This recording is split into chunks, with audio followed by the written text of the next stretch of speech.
Bueno, pues nada, vamos sin más a toda la parte específica, ¿vale? Que seguro que os apetece un poquito más. Bueno, la primera pregunta era de heridas crónicas, no era de las más fáciles, ¿vale? De todo el temario, aunque sí es verdad que tenía una cosa muy buena que era que había dos respuestas opuestas, que siempre os decimos, ¿no? Dice, la terapia compresiva para las úlceras de etiología venosa, las vendas de baja elasticidad, tracción corta o short stretch estarían indicadas para mantener. Bueno, aquí es lo que os decimos, ¿no? Las dos contrarias. Siempre que hay dos respuestas contrarias, que os digo siempre, es una de esas dos. Siempre, ¿vale? Entonces, está claro que va a existir el concepto y no todas las vendas van a ser igual. Con lo cual, sin duda, estábamos entre estas dos. Entonces, bueno, al 50%, sí o sí, siempre hay que contestarla, ¿vale? Y la correcta es esta, baja presión en reposo y alta presión de trabajo, ¿vale? Las que más vimos, ¿no? Las vendajes multicapa quizás, pero son estas ambas, ¿no? Que tienen esa baja presión en reposo, que aquí os pongo un poquito. En reposo es esa presión que ejerce el sistema de compresión cuando el músculo está en reposo y no se contrae, que es de fuera adentro, y la presión de trabajo se genera en el interior de la pierna cuando el músculo realiza una contracción, al caminar, al hacer ejercicios, ¿vale? Entonces, las de baja elasticidad, pues nos dan esa presión de descanso bajas y de trabajo elevadas. Y las vendas de alta elasticidad son de reposo y de trabajo elevadas, que son, por tanto, pues peor toleradas por los pacientes, ¿vale? Entonces, bueno, no es de las que más habéis acertado, pero bueno, la mitad sí, ¿no? Más, bueno, esta, un clásico también, que la hemos visto literal en clase muchísimo, ¿no? Son todos métodos de esterilización con productos químicos, excepto, ¿no? Y nos pone el óxido de etileno, autoclave, gas plasma y vapor a baja temperatura, ¿no? Esta es la diapo que os pongo siempre antes de empezar a hablar de cada método y ya vemos esa diferenciación, ¿no? Y aparte es, bueno, la típica pregunta que os decimos de la oveja negra, ¿no? Si dudamos cómo era químico, cuál era físico, bueno, pues los agrupamos, ¿no? Estos tres irían juntos, con lo cual en la que nos sobra aquí, la que molesta, ¿no? Es el autoclave, ¿vale? Que son los agentes físicos, el seco y el húmedo, ¿vale? En el ciclo menstrual, el pico de LH se produce, dice, horas antes de la ovulación, en la fase descamativa o menstruación, en la fase lúteo ninguna es correcta, ¿no? Bueno, una de, pues eso, de reproducción, que la habéis dado con Paula, ¿no? La hormona luteinizante es una hormona hipofisaria que se mantiene baja durante casi todo el ciclo menstrual, ¿vale? ¿Y qué pasa? Que hacia mitad del ciclo, en el día 14, es cuando aumenta ese LH. Y en ese pico de LH es cuando se produce esa ovulación, con lo cual el pico va a ser, pues eso, poco antes de esa ovulación. ¿Vale? Son criterios de traslado para pacientes quemados a una unidad de referencia CESUR. Bueno, aquí habéis acertado un montón, ¿no? A grandes rasgos, lo que siempre os digo en el tema de críticos, ¿no? Es que van a ser peores, ¿no? Pues en niños y en ancianos. Es muy importante la parte de la localización, las áreas críticas, ¿no? Cara, ojos, manos, zona genital y articulaciones, que es justamente nos pone aquí el periné. Y por supuesto las quemaduras químicas y eléctricas, ¿no? Que también decimos que son de mayor gravedad, ¿vale? Entonces, bueno, podemos dudar aquí con esta. ¿Cuánto era el porcentaje? Que sí, aquí lo veis, ¿no? Quemadura del segundo o tercer grado de más del 20% de superficie corporal a cualquier edad sería un criterio de traslado, ¿no? De gravedad. Podemos dudar aquí, pero con la A y con la B, que las machacamos tanto mucho más, ya tendremos claro que serían, todas son correctas, ¿no? Nada, ya que os pongo, en algunas os voy poniendo así alguna referencia tal cual, ¿no? Como aparece en la bibliografía, ¿no? Que es un poquito lo que os explicaba antes. Los criterios de Denver son criterios de intubación en el paciente quemado con sospecha de inhalación. ¿Cuál de los siguientes no se considera un criterio de intubación urgente? No era de las más fáciles a priori, ¿vale? Pero eso también os lo voy a decir con varias preguntas, ¿no? Hay algunas pues que a veces no hemos visto de forma literal, ¿no? A lo mejor pues con ese nombre o demás, pero que, bueno, pues por sentido común y viendo las opciones es fácil, ¿no? Poder sacarla, ¿no? Entonces, en este caso hablamos de una intubación urgente, pues eso, cuando hay riesgo de esa parada respiratoria, ¿no? Entonces, cuando hay hipoxia, hipercamia, por supuesto, cuando hay disminución del nivel de conciencia, ¿vale? O cuando hay quemaduras faciales profundas, ¿no? Aparte nos han puesto un poco las que más llaman la atención. Aquí veis alguna más, el estridor, la insuficiencia respiratoria, inestabilidad hemodinámica, ¿vale? Y luego hay otros criterios que no es de intubación urgente, es, pues eso, actitud expectante. Podemos esperar, puede haber riesgo, entonces hay que vigilar mucho más, ¿no? Y sería pues la opción que nos ponen aquí, pues el hollín orofaringe, la ronquera, la disfagia, un edema oral, quemaduras faciales no profundas. Entonces, ¿pueden ser graves? Sí, pero no es un criterio de intubación urgente, ¿vale? Entonces, bueno, lo que siempre os decía, cuando veamos una pregunta que a lo mejor no nos suene tal cual o como eran, bueno, pues intentar razonar un poco con lo que sabemos, ¿no? Entonces, bueno, la podríais sacar bien. Bueno, esta es muy fácil, de hecho habéis acertado una gran mayoría. ¿Cuáles son los objetivos de la entrevista clínica enfermera? Bueno, nada, como varias que hay de asistencia domiciliaria y demás, bueno, creo que son muy sencillas, ¿no? Aquí os pongo un poquito, vienen la metodología enfermera de lenguaje estandarizados, literalmente esas tres opciones que a mayores ponían, pues que ayuda a la enfermera a determinar áreas de investigación específicas durante otros componentes del proceso de valoración, ¿vale? Entonces, bueno, yo creo que es de las regaladas, ¿no? Según la Estrategia de Gestión del Cáncer en Galicia 2022-2028, ¿qué factor de riesgo es el responsable de la mayor proporción de casos de cáncer potencialmente prevenibles? Bueno, me da igual que me ponga en la Estrategia del Cáncer de Galicia o de donde sea, ¿vale? El tabaco, lo hemos visto en el tema de onco, es el factor de riesgo prevenible más importante, ¿vale? Sin duda. Entonces, bueno, nos lo disfrazan un poquito en Galicia, que podemos dudar. No, ¿vale? Siempre es la el que mayor porcentaje. Os pongo un poquito específicamente los porcentajes que vienen en esta estrategia de gestión. La enfermedad de Alzheimer se caracteriza por, también estando una complicada, ¿no? Hemos visto mucho la parte de demencias corticales y subcorticales, ¿no? Esta creo que lo especificaba aquí, ¿no? Demencias corticales es justamente el Alzheimer, ¿no? La que se suele poner de más ejemplo, ¿no? Y las subcorticales serían el Parkinson y el Huntington, ¿no? Entonces, bueno, está claro que es cortical. Y luego, lo que más hablamos siempre, las 5 A's de la enfermedad de Alzheimer, ¿no? Anomia, amnesia, apraxia, afasia y agnosia, ¿no? Entonces, bueno, esta la teníamos clarísima, aquí podíamos dudar entre dos, pero bueno, ya os digo, esto es lo que más hablamos, ¿no? ¿Podemos dudar con lo de las mujeres? Sí. A ver, ¿por qué? Tienen 2 veces más de probabilidades de ser afectadas que los hombres, pues porque vivimos más años, básicamente, ¿no? Entonces, bueno, pues aquí serían todas correctas, ¿no? Más, entre las características que pueden actuar de elementos facilitadores en el proceso de constitución de un equipo de trabajo están las siguientes, menos una que es falsa. Nos ponemos aquí también el regalito, ¿vale? Yo creo que está también, de hecho, mirar el porcentaje, ¿no?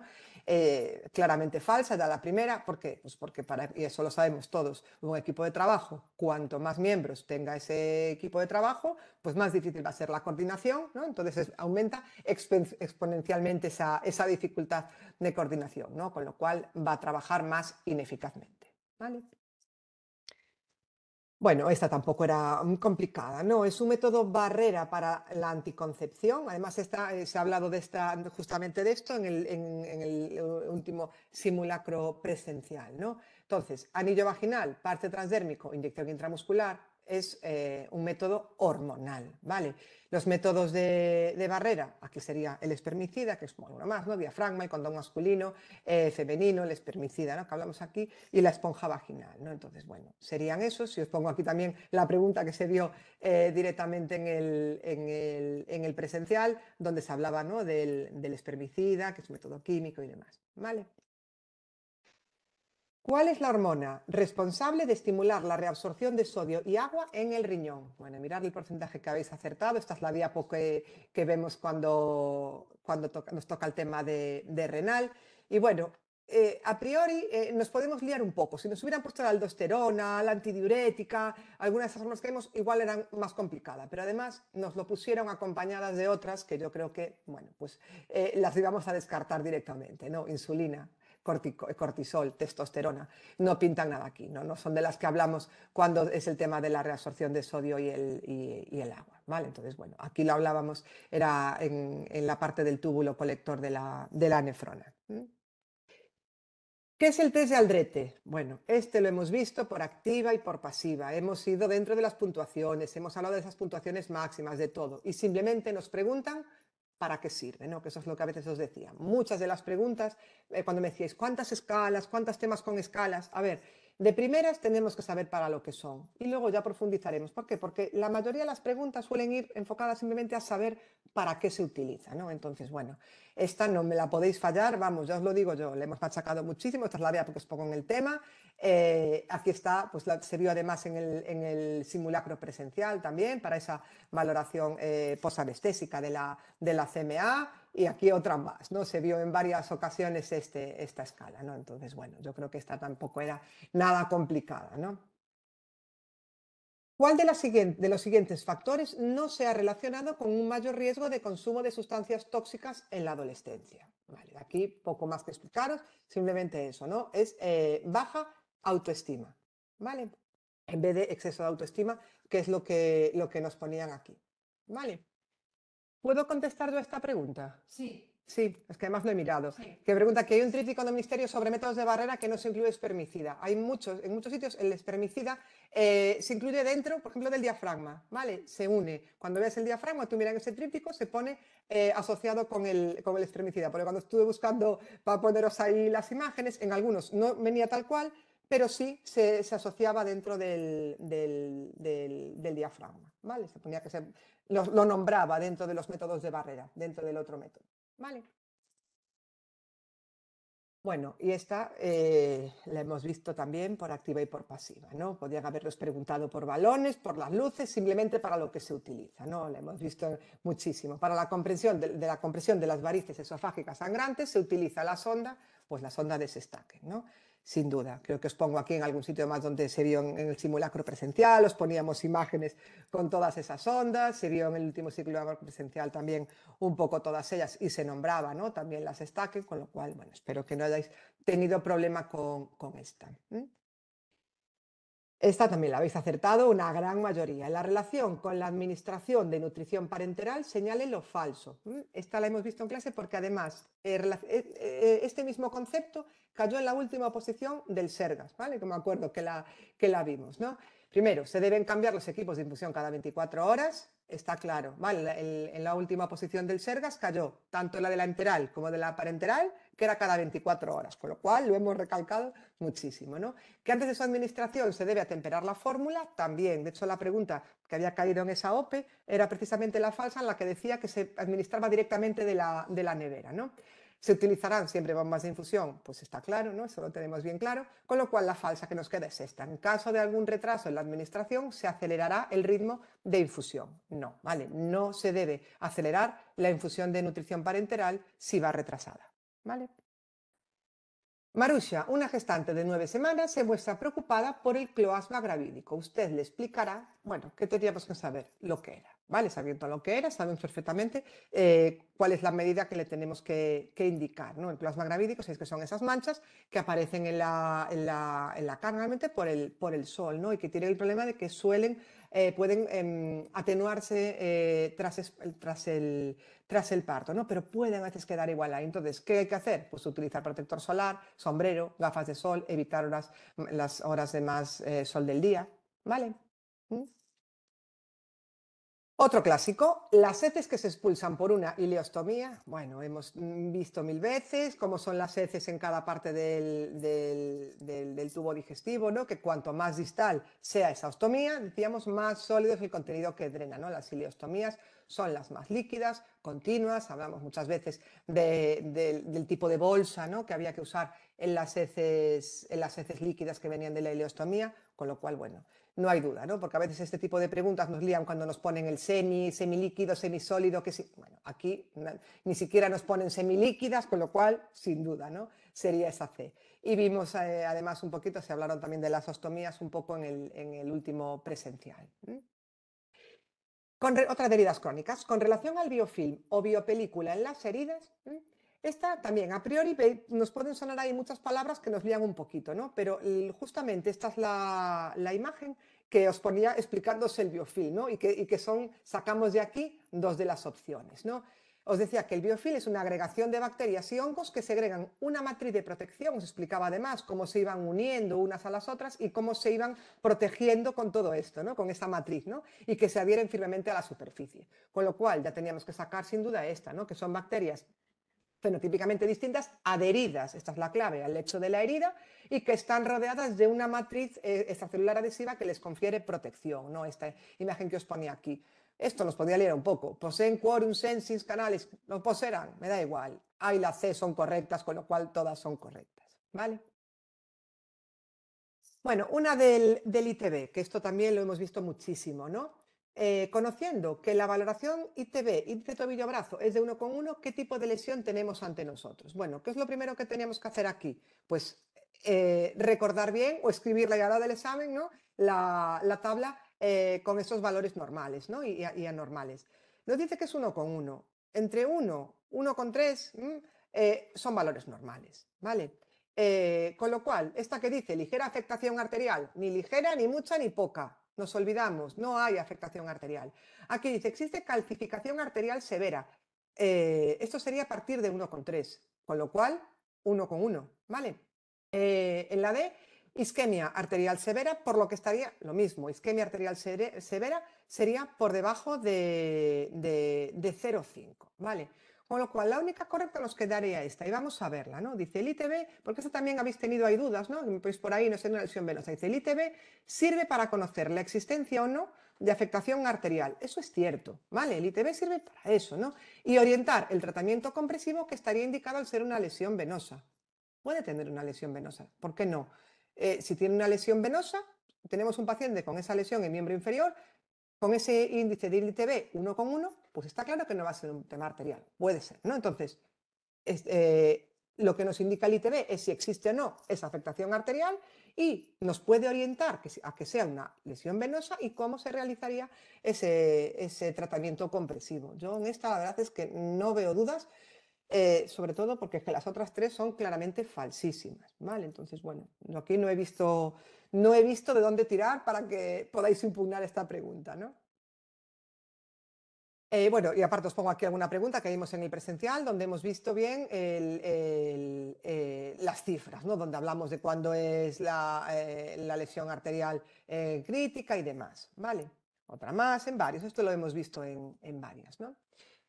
Hay varias preguntas donde se hace referencia al fémur, ¿no? Aquí esta es una que es de la administración de gotas ópticas, ¿no? Dice, según el procedimiento de administración de medicación a través de la vía óptica disponible para su consulta y descarga en femora.serga, se debe tener en cuenta una serie de observaciones, ¿no? Indique la correcta, ¿no?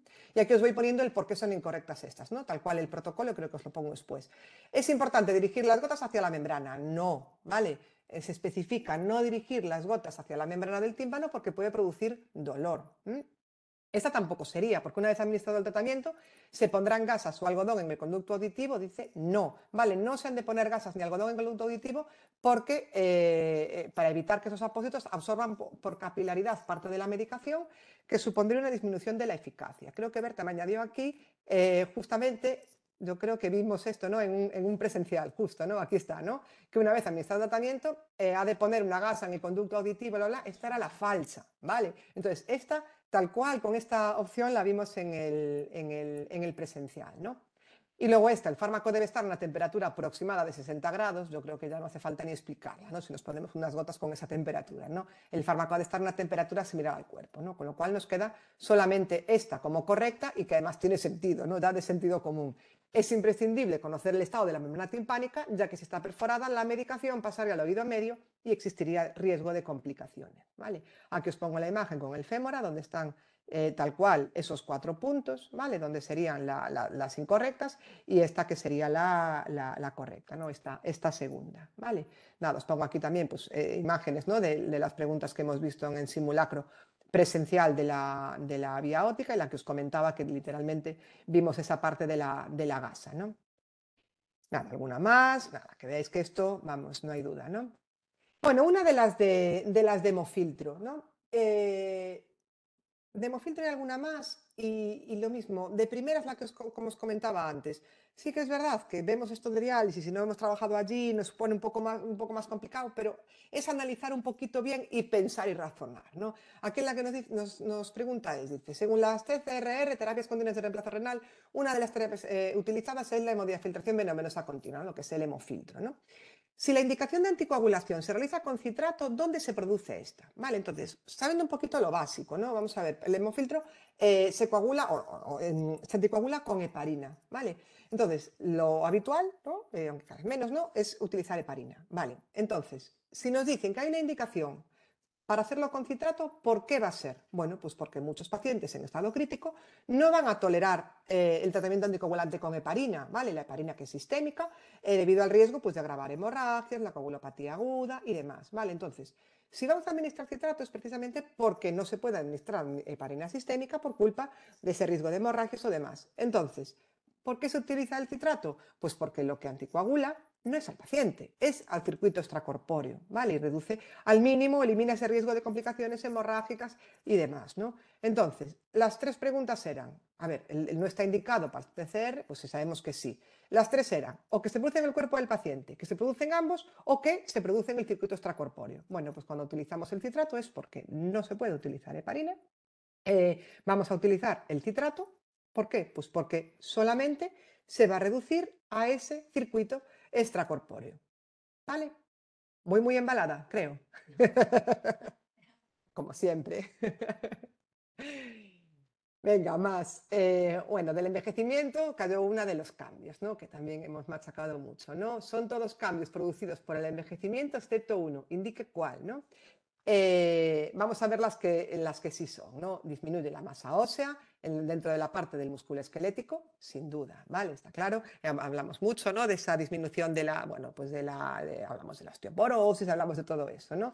Aumenta el volumen residual respiratorio, ¿vale? Esa función respiratoria disminuye, ¿no? Con lo cual, si aumenta el volumen, el residual, es algo habitual, ¿no? Que se produce en el envejecimiento por culpa de todos esos cambios, ¿no?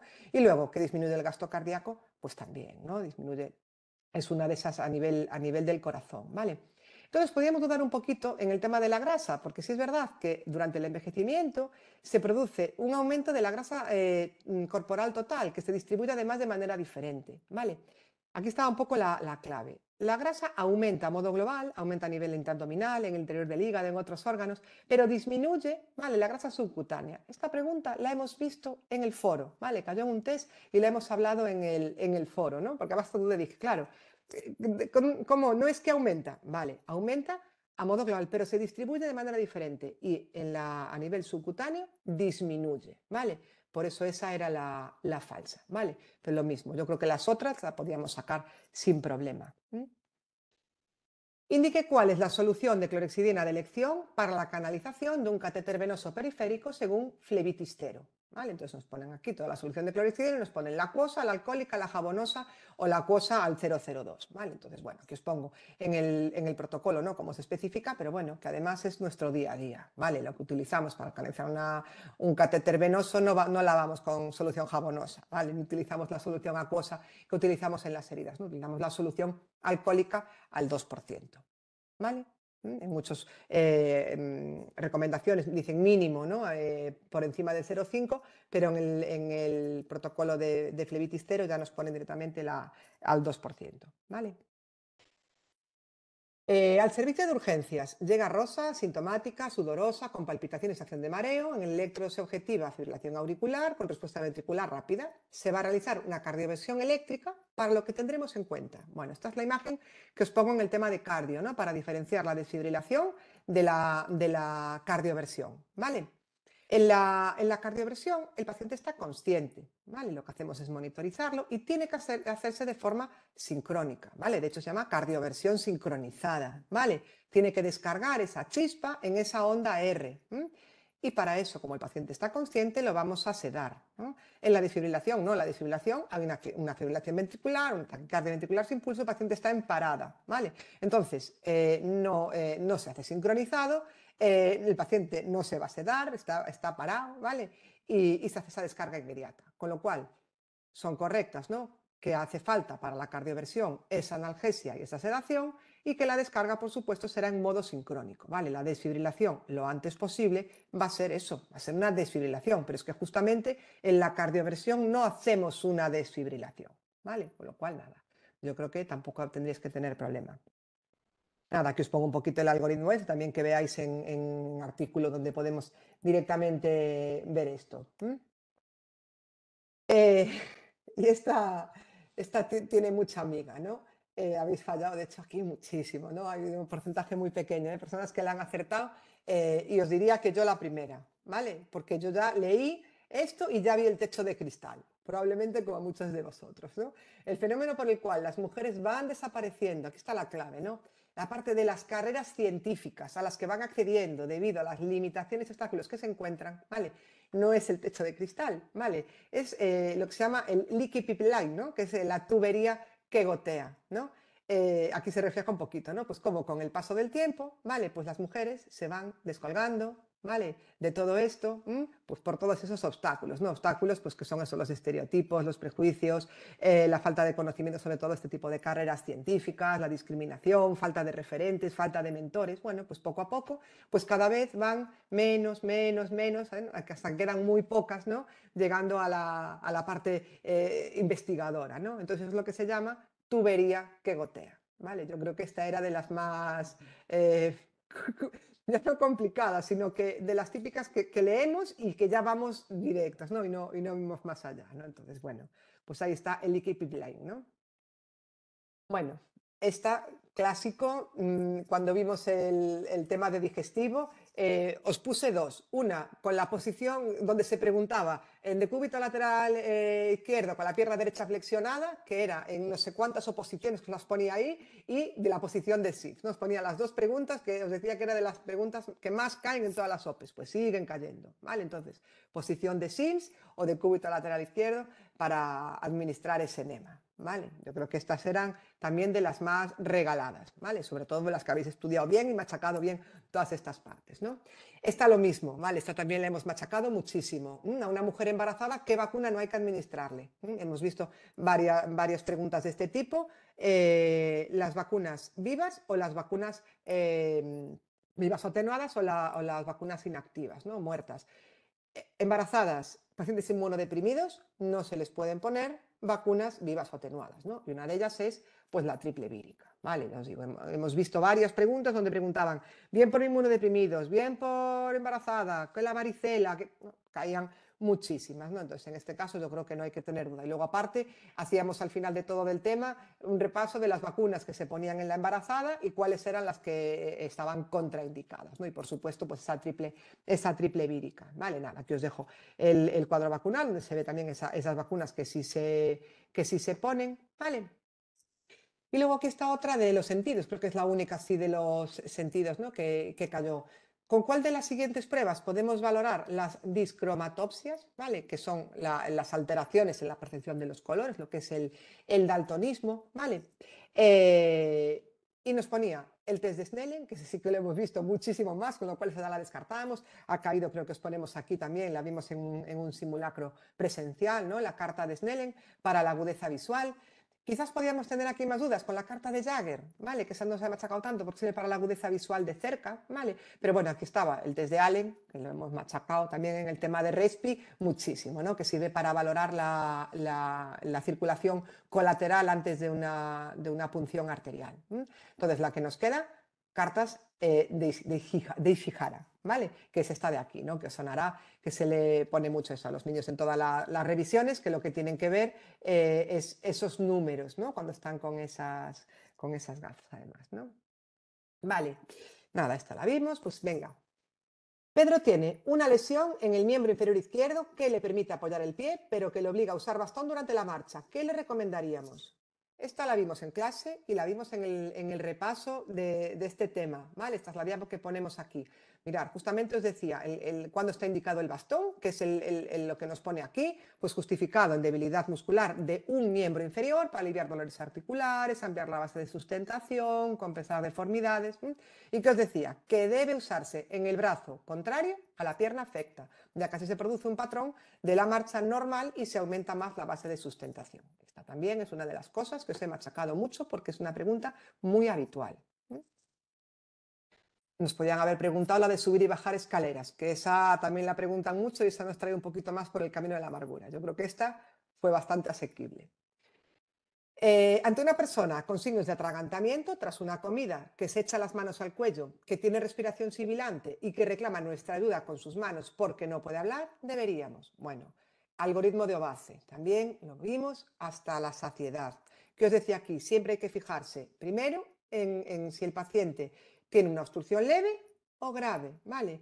Leve, una obstrucción leve, pasa el aire, el paciente va a poder hablar, ¿vale?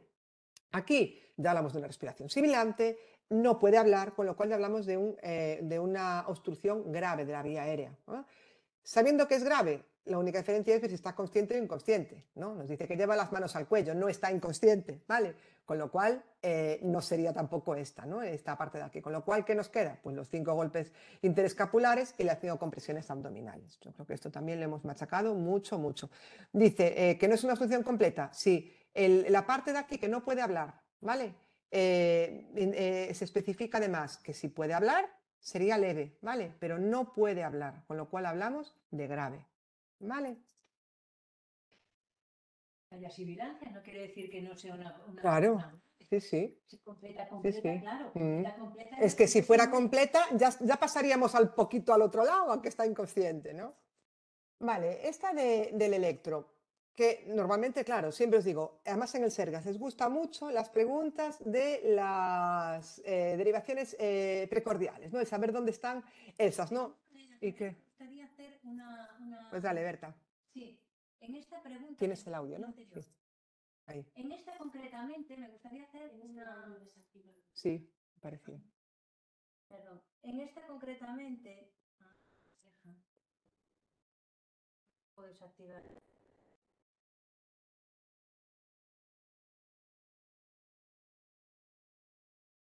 En esta concretamente me gustaría recordaros, fijaros, hay otra comunidad autónoma, como es la Comunidad de Madrid, SERMAS, que lo tiene así establecido en el propio protocolo. He observado distintos protocolos en los que dicen de forma exprofeso. Cuando el paciente se echa las manos al cuello y no puede hablar, estamos hablando de esta situación. Indicación de 5 golpes interescapulares. ¿De acuerdo? Importantísimo. No le podemos decir que tranquilo, no puedes hablar, no puedes respirar, pero tú tranquilo, ¿eh? Que si te hay que hacer una reanimación cardiopulmonar, ya entonces llego. No, porque el paciente se nos va a morir, ¿eh? Es importante. Sigo. Venga. Clara, ¿no? Quedó bien, quedó clara. Bueno, decíamos, ¿no? Del electro, que es más habitual, evidentemente, que nos pregunten por las derivaciones precordiales normales, ¿no? Que además siempre os decía que la que más tenemos que machacar, V4, V5, ¿no? Decía que suelen ser las más preguntadas, ¿no? Nos pregunta por las derechas, ¿vale? Entonces igual nos decimos adiós, ¿y ahora cómo es? Vamos a ver, las derivaciones derechas es exactamente igual, pero del lado derecho, exactamente igual. Entonces, si nos sabemos bien, ¿no? Estas derivaciones, pues va a ser lo mismo, pero del otro lado. ¿Qué nos pregunta? Por V4, ¿no? V4R, pues es el quinto espacio intercostal en la línea medio clavicular. ¿Vale? Si fuera aquí, esta es tal cual la imagen que vemos en el tema, ¿no? Entonces, V4 sería en el quinto espacio intercostal en la línea medio clavicular, ¿vale? Pues si nos preguntan por la otra, sería en el quinto espacio intercostal derecho en la línea clavicular media, ¿vale? Es un poco oculta esta pregunta, ¿no? Parece que nos preguntan algo muy raro y realmente si no nos pusieran la R, marcaríamos pues la línea clavicular media. Simplemente que nos ponen derecho e izquierda y sería del otro lado, pero sería exactamente igual, ¿vale? Nada, y aquí vemos, ¿no? Bueno, os pongo un poco las derechas, como sería exactamente igual de ese lado, ¿vale?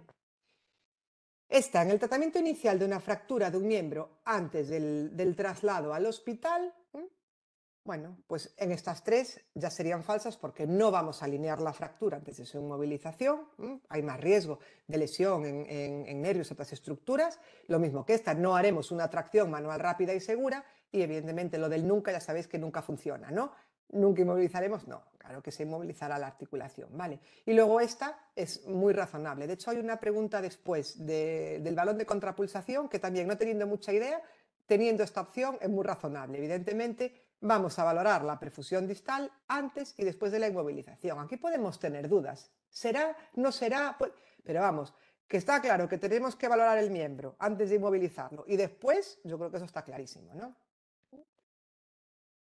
Bueno, esto que vimos en la clase también, literal esta respuesta, ¿no? Aquí están las dos diapos que vemos cuando hablamos de las reacciones adversas. Dentro del programa de notificación espontánea de reacciones adversas, la tarjeta amarilla, que recordáis, ¿no? Que os decía que para notificar las reacciones adversas en el sistema español de farmacovigilancia lo podemos hacer a través de la web, más habitual de a día de hoy, o con la tarjeta amarilla en papel, ¿no? Que pueden notificar pues, médicos, farmacéuticos y demás, que os decía que cae mucho la parte en la que también pueden notificar los ciudadanos, ¿no? Desde el año 2012, ¿no? ¿Qué es lo que incluye la notificación? Pues estas 4 cosas, que es lo que pone la respuesta correcta. Información relativa al paciente, al medicamento sospechoso, a la reacción adversa y al notificador, ¿vale? Especifico además bien clarito esas 4 cosas que tienen que estar aquí. Las otras son falsas, lo que hemos visto, ¿no? ¿Lo cubrirá el médico responsable? No, puede hacerlo. Todo esto, ¿vale? Y luego, no es válida en caso de reacciones adversas graves, pero ¿cómo no va a ser en caso de reacciones adversas graves, ¿no? Más todavía. Y el solo también nos sobra aquí, ¿vale? Como no se usa solo en caso de intolerancia o susceptibilidad, ni mucho menos, ¿vale? Con lo cual, está aquí, ¿vale? Nada, bueno, aquí os pongo la que os ponía aquí, ¿no? En tarjeta amarilla, que sería esa, ¿no? Que veamos ahí un poco esas cosas que se cubren. Bueno, esta quizás fue de las que más también se falló en el examen. Y bueno, quizás no lo hemos visto de forma literal, vamos mucho más lo que os pongo aquí de la biodisponibilidad, ¿no? Y es un concepto biofase que no se utiliza tanto, pero bueno, yo creo que un poquito por descarte a lo mejor se podía sacar, ¿no? A ver, forma farmacéutica de un medicamento. Bueno, yo creo que sabemos que el biofase no es una forma, ¿no? de un medicamento, ¿no? A la dilución de un medicamento cuando es absorbido. Bueno, aquí podéis dudar un poco más, no lo sé. Aquí de hecho habéis dejado muchas, ¿no? en blanco, ¿no? A la composición orgánica de un fármaco. Pues no, es al lugar de acción del fármaco, ¿vale? Entonces, es un concepto, como os digo, no tan utilizado, es como el espacio virtual que se llama, donde interactúan el fármaco y el receptor, ¿no? Cuando os ponía todas esas imágenes, ¿no? De que se unía ese fármaco con el receptor, que tenían que tener esa afinidad, bueno, pues todo eso ahí donde se une, ¿vale? Ese espacio virtual es lo que se conoce como biofase, ¿vale? Esa sería la respuesta correcta. Quizás es de las, bueno, sin parecer a priori de las más difíciles, ¿no? Pues de las que sí más que falases, se dejaron muchas en blanco, ¿no? Y bueno, yo creo que algunas se podría descartar claramente, ¿no? Con lo cual entre las 4 total no estaríais, ¿no? Pero bueno. Nada, esta que también la vemos en el tema de RESP, esta diapo la vemos en este tema, ¿no? Con estos conceptos. En pacientes con EPOC e insuficiencia respiratoria, la indicación de oxigenoterapia continua domiciliaria es, dice, paciente con EPOC estable en reposo, respirando aire ambiente con una PO2 menor de 55. Vale, mirad, los criterios son estos, ¿no? Esa PO2 menor de 55. Se sube un poquito hasta 60 cuando hay unas complicaciones, hipertensión arterial pulmonar, insuficiencia cardíaca congestiva, arritmias, la poliglobulia, ¿vale? Pero no nos dice nada de eso, con lo cual, indicación general, 55, ¿vale? Esto también es lo que sí vimos en alguna pregunta TES, además, en la clase. Debe mantenerse al menos 16 horas diarias, pues tal cual, ¿vale? Os lo decía, para mantener los máximos beneficios tienen que ser entre 15 y 16 horas, con lo cual estas dos las tenemos claras. Esta dice, no está recomendada para el tratamiento de la hipoxemia nocturna aislada, ¿no? Bueno, pues todas serían correctas, ¿no? Quizás podemos dudar aquí, bueno, vale, pero estas sin duda lo vemos, lo machacamos mucho también. Bueno, y estas me encantan. Ha caído una de primaria y una de prevención secundaria, que estas las hemos visto de todas las formas y maneras, las hemos dado la vuelta del derecho, del revés, todo, ¿no? Cuando queremos disminuir la incidencia de una enfermedad mediante el control de factores causales, ¿de qué estamos hablando, no? Les digo, vimos muchísimas preguntas donde nos caían, pues, ¿en qué prevención actúa en el periodo prepatogénico? ¿Cuál actúa en las personas sanas? ¿Cuál actúa para disminuir la incidencia? Pues es toda esta, ¿no? La prevención primaria. Lo que queremos con la primaria es evitar que aparezca la enfermedad. ¿Y eso qué es? Evitar la incidencia, evitar el número de casos nuevos, o sea, disminuir ese número de casos nuevos, ¿vale? Aquí, ¿qué es lo que hacemos? La protección de la salud y la promoción de la salud. Cayó, yo creo que fue en reserva, otra de la prevención secundaria, donde también se hablaba de este concepto. Creo que ahí era la prevalencia, ¿no? Luego la veremos al final. El plan de asistencia al ictus en Galicia habla de las 3 Fs, son las siguientes, excepto, bueno, no hemos visto las 3 Fs, hemos hablado de la escala de Cincinnati, que es lo mismo, es la versión gallega, ¿no? Pero viene siendo lo mismo con las palabras en gallego, ¿no? La escala de Cincinnati, que también ha caído mucho en las últimas SOPEs, ¿no? Valora esas 3 cosas, la desviación de la comisura labial, que es la faciana, la debilidad de la extremidad superior, esa forza, y la alteración en el habla, la fala, ¿no? Son las 3 Fs, ¿no? Aquí en Galicia que hablamos de esa, como os digo, de esa adaptación de la escala de Cincinnati, ¿no? Con lo cual la que nos sobra es la fatiga, ¿vale? Respecto al consentimiento informado, según la ley 3/2005, bla, bla, bla, informado y la historia clínica, vale, es cierto que conceptos tal cual que vimos en el consentimiento informado, ¿no? Aquí os pongo las imágenes que vemos en el tema, ¿no? ¿Es el prestado libre y voluntariamente por el afectado? Sí, por supuesto, con libre consentimiento y voluntario en toda actuación de salud después de haber recibido la información correspondiente. Esto, que también es lo que más cae, lo que hablamos tanto. ¿Cómo tiene que ser ese consentimiento? Verbal, por regla general, va a ser verbal. ¿Cuándo va a ser por escrito? Pues ante una intervención quirúrgica, ante un procedimiento invasivo o ante riesgos o inconvenientes sobre la salud del paciente, con lo cual, sin duda también, ¿no? Y el paciente tiene derecho a decidir libremente tras recibir la información adecuada entre las opciones clínicas disponibles. Aquí está la respuesta hasta que coincide con esa pregunta que venía en legislación, ¿no? Tiene derecho a negarse al tratamiento salvo en los casos determinados en la ley. ¿Cuáles serán esos casos? Pues el riesgo, si había un riesgo para la salud pública o un riesgo vital, ¿no? Con lo cual, pues nada, todas son correctas, ¿vale? Aquí habéis acertado también muchísimo. Una del embarazo, ¿no? En el abruptio placentae o desprendimiento de placenta, normalmente inserta, ¿es falso qué? Bueno, la típica pregunta también que nos van a poner las opciones enfrentándose con la placenta previa, ¿no? Esa diferencia entre el desprendimiento de placenta y la placenta previa, ¿no?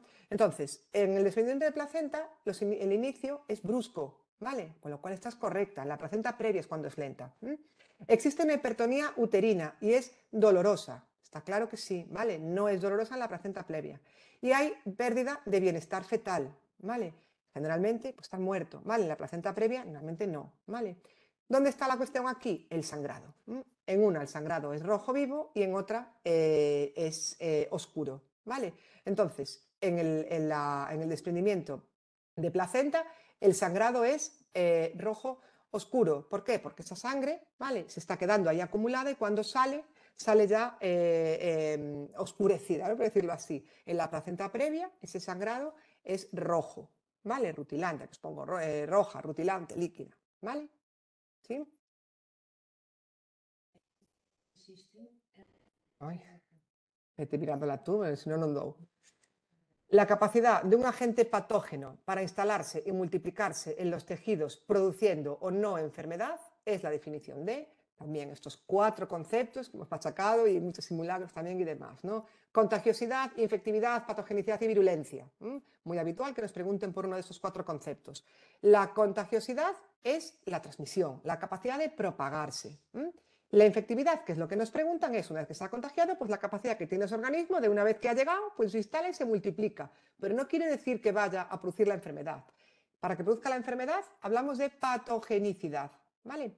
Y la virulencia es cuando además de la enfermedad, ¿no? Esa enfermedad es grave, ¿no? Supone la gravedad que el agente causal puede provocar en el huésped, con lo cual la correcta aquí sin duda es esa infectividad, ¿vale? Una salud mental. Uno de los síntomas característicos de los cuadros maníacos es la fuga de ideas, que se caracteriza por, nos pone, habla muy lenta, sensación de que lo que dice se difunde en el ambiente, forma de hablar rápida, pasando de un tema a otro sin una relación lógica, o periodos de latencia más breve entre palabras. Aquí podemos también utilizar la técnica TES un poco, ¿no? Nos pone forma de hablar muy lenta o forma de hablar rápida. Hay 2 respuestas contrarias. Ahí ya nos tiene que llamar la atención. Y bueno, yo creo que es un concepto que tenemos bastante claro, ¿vale? Esa fuga de ideas es eso, el hablar muy rápido, no acabamos un tema y arrancamos otro y demás, ¿vale? Entonces, bueno, de hecho habéis acertado muchísimo esa pregunta. Bueno, y aquí viene la primera pregunta que nosotros consideramos, ¿vale? Que tiene que ser impugnable, ¿vale? Dice, dentro de las siguientes situaciones, ¿en cuál estaría indicado el aumento de proteínas en la ingesta? ¿Vale? Y nos indica, síndrome nefrótico, insuficiencia renal avanzada, hemodiálisis o AIC son correctas, ¿vale? Y da por correcta AIC. Vale, la hemodiálisis la tenemos muy clara, ¿vale? Os pongo después aquí también más referencias, ¿no? De la hemodiálisis, ¿no? Pues porque dado el carácter catabólico de la técnica, ¿no? Pues las recomendaciones de la ingesta proteica en el paciente pues van a ser más elevadas que en la población en general, ¿vale? Las guías de práctica clínica coinciden, os pongo aquí, que en esos requerimientos proteicos pues van a ser entre 1,1, 1,2, hasta 1,4 incluso, ¿vale? Entonces la hemodiálisis está claro. ¿Dónde está la duda aquí? En el síndrome nefrótico, que además esto lo hemos hablado en la última clase de repaso y hemos visto específicamente esto y lo buscamos, ¿no? Mirad, lo que se especifica en la bibliografía es que las dietas ricas en proteínas producen un incremento de la filtración glomerular y empeoran la evolución de la enfermedad. ¿Vale?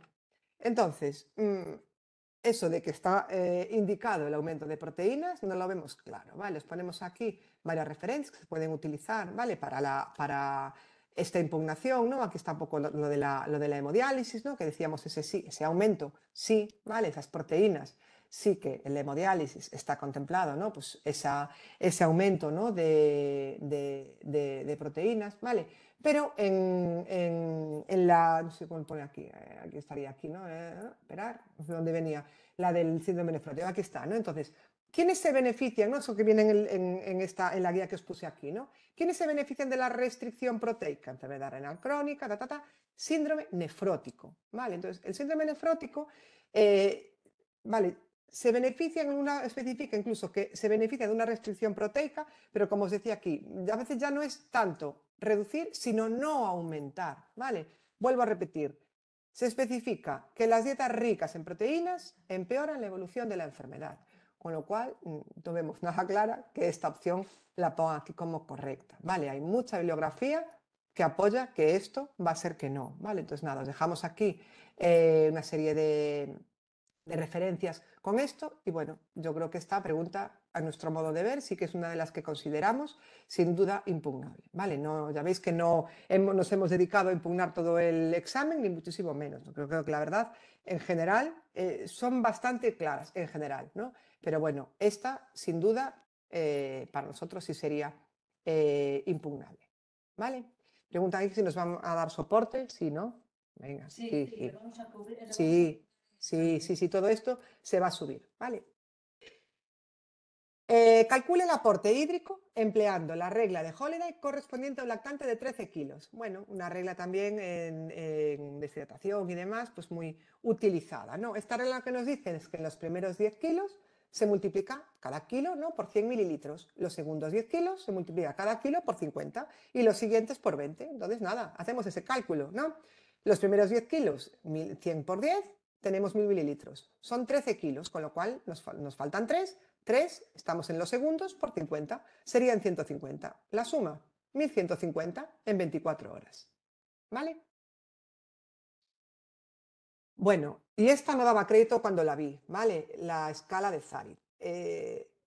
Cada vez que veíamos el tema os decía que era la pregunta que más había caído en la última macroOPE, que había caído como que en 4 comunidades, ¿no? Ese año que fueron todas las OPEs juntas, la escala de Zarit había caído en 4 o 5, incluso era una barbaridad, ¿no? Cayó en la del Sergas, incluso en la del 2019, ¿no? Y además os decía ya de broma, esto nos puede caer porque ha caído tanto que es imposible que vuelva a caer en los próximos 10 años. Pues ha vuelto a caer. Y además ni siquiera entrando en puntuaciones, nada. Simplemente, ¿para qué sirve? O sea, ¿para qué se utiliza este cuestionario? La sobrecarga del cuidador, ya directos vamos, ¿no? A la escala de Zarit. Os pongo aquí un poquito para lo que se utilizan las otras y nada más, ¿vale? Pero bueno, yo creo que aquí no hay duda. Esa claudicación familiar, la escala de Zarit, la nombramos mucho, incluso aparte en el tema del anciano, la solemos tocar incluso un poco en el paciente terminal y demás, ¿no? Entonces, bueno, sin duda, de hecho, dejarme ver, sí, este es un porcentaje muy elevado, ¿no? Vale, otra del tema de promoción de la salud, ese tema que ha caído tanto, ¿no? Dice, de los siguientes, ¿cuál es un mecanismo de inmunidad innata o inespecífica? ¿No? Esta es la diapositiva que vemos cuando empezamos toda la parte de inmunidad, ¿no? Hablamos de un mecanismo inespecífico y mecanismo específico. El específico, que os decía, que son los linfocitos, ¿no? Los de la respuesta humoral y celular, linfocitos B, linfocitos T, con lo cual, pues ya está claro, ¿vale? Estas no serían. Y la vacunación, evidentemente, no va a ser inespecífico, ¿no? Con lo cual, nada, nos queda la piel, ¿no? Normalmente hablamos de inespecífico, la tos, los estornudos, las lágrimas, pero la piel es el órgano como barrera, ¿no? Es el primer órgano, ¿no? La primera barrera para franquear esos microorganismos, ¿no? Con lo cual, nada, sin duda, ese mecanismo inespecífico. Para el desarrollo psicomotor del niño de 0 a 6 años se emplea la escala. Fijaros que hay varias escalas. No me puse a hacer el recuento tal cual de las escalas, pero la mayoría, creo que menos una, que en algo sí se nombra los ítems, simplemente el saber para lo que se utilizan, ¿no? Entonces, Tanner, Wood, Demer y Silverman nos ponen, ¿vale? Entonces, bueno, creo que tampoco es complicada. Este test, además, esta escala, la vimos en algún simulacro de un examen porque yo recuerdo de poneros además esta imagen, que yo no os doy infantil, pero recuerdo de poneros en un simulacro esta imagen, ¿no? La escala de Tanner, ahora, la veis también en ese tema, ¿no? Para ver el estado de todos esos órganos sexuales.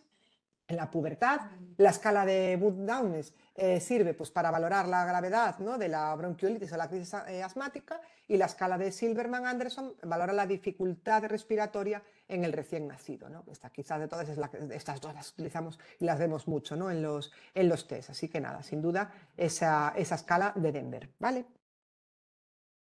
En el tratamiento perioperatorio de sangrados inducidos por antagonistas de la vitamina K, cuando se requiere una rápida corrección de la hemorragia para iniciar la intervención quirúrgica, utilizaremos, bueno, esta no era de las más fáciles, podríamos estar, yo creo que un poco al 50%, y además juega un poquito lo de la más correcta, ¿no? Porque mirad, descartamos ya sin duda, ¿no? Vemos el acenocumarol, que es el Sintrón, ¿vale? Porque es un anticoagulante. El Rivaroxaban, que es el Xarelto, ¿no? El nuevo, ¿no? También es un anticoagulante. Entonces yo creo que estas sí las podríamos ver más claramente, ¿no? Que no son correctas, ¿no? La mayor duda la podemos tener aquí con la fitomenadiona, ¿vale? Que es la vitamina K, que es el conaquión, ¿no? Que utilizamos.